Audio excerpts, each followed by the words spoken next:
Now let's talk about this injury, something called a little league elbow. And now we have a 3D image of that injury, and we'd love for you to show us what we're seeing at here.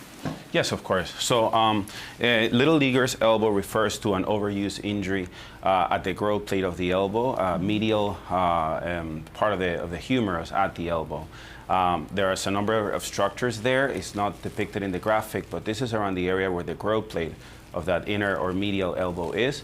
Okay. And you also have the medial collateral ligament, which is also a common injury for baseball players. So with the repetitive throwing motions, this area here is subject to repeated strain or repeated tension.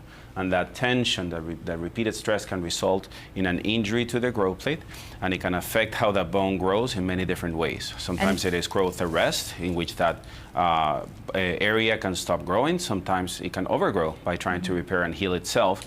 Doesn't necessarily mean that that always happens, but it is one of the risks with this injury.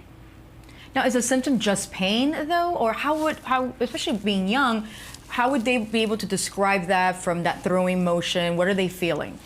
Definitely pain can be an important component of this injury, but also some of them may notice that they're more tired or fatigued with less throws, with less pitches, or with less activity. But yeah, pain appears to be at the forefront of the symptoms. And also some may notice a decrease in the throwing strength, or some instability in that elbow. When they try to do some activities, it feels like it's not stable. Now, what would be the treatment plan for something like little league elbow? Well, the cornerstone of treatment is going to be rest. Then rest from the cause, which is whatever sport or activity they're doing, and that's the main treatment. You don't always immobilize an elbow. As a matter of fact, if you are going to immobilize, we try to make it for the shortest time possible, because then we can lose mobility in that elbow, and sometimes that can be a permanent loss of mobility, followed by a good comprehensive rehabilitation program. That would be the treatment.